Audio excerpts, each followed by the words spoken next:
از رادیو آخوند استریت ژورنال با شما هستیم و همکنون مهمترین خبر. همزمان با جاری شدن سیل در کشور مسئولان دلسوز به کمک سیل زدگان شتافتند. در همین رابطه یک تماس تلفنی با بحران مدیریت ستاد سیل با سیل بحران مدیریت ستاد. چه خطی است نوشتی؟ کرونا گرفتی؟ ولش کن، تماسو بس کن. الو، سلام، از رادیو آخوند استریت ژورنال تماس گرفتم. لطفاً چند لحظه. تقی سلام به انگلیسی چی میشه؟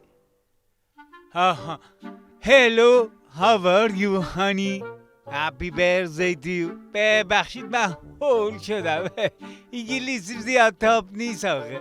منم زیاد بلد نیستم، بهتره که فارسی حرف بزنیم. چه خوب. مگه تو وال استریت آمریکا هم فارسی صحبت میکنن؟ آمریکا کجا بود؟ رادیو ما تو همین علی آباد قمص. مرد حسابی نمیتونستی اسم غیر استکباری واسه خبرگزاری تو انتخاب کنی؟ ضربان قلبم رفت رو هزار. فکر کردم برای شروع مذاکره با من تماس گرفتن. حالا چه مرگت این موقع زور به من زنگ زدی؟ گوشی؟ تقییم سیخ شبابا رو برگردون الان میسوزه. میخواستم راجع به سیل از شما بخوام توضیح بدین. کدوم سیل؟ سیل اخیر. کدوم اخیر؟ اخیر همین سیل هفته گذشته در جنوب کشور رو میگم. کدوم کشور؟ کشور خودمون دیگه. زود ساب مال شدی؟ هنوز چی نشد دنبال ارث میراث میگردی؟ قربان، من دارم درباره سیل توی کشور صحبت میکنم که کلی از شهر رو رفته زیر آب. چرا خبرسازی میکنی فتنه‌گر؟ سیل کجا بود؟ من الان تو ویلای شمال کشور هستم، خشک خوش، حتی بارونم نمیاد. جناب مدیر، سیل توی غرب و جنوب کشور بوده، نه تو ویلای شمال شما. خب پس چرا مزاحم من شدی؟ مگه شما مدیر ستاد بحران کشور نیستی؟ به تو چه؟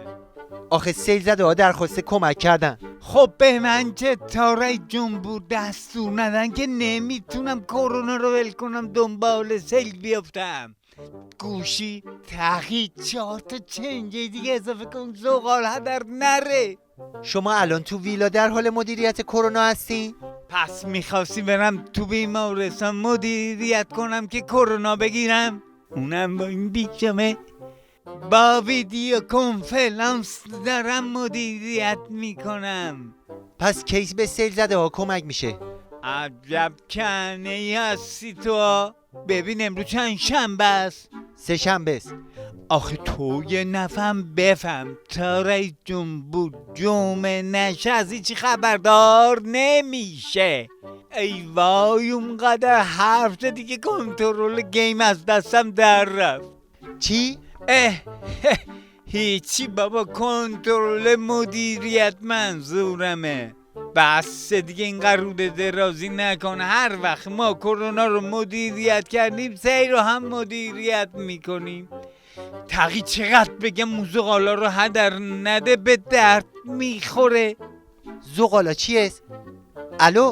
الو قطع کرد.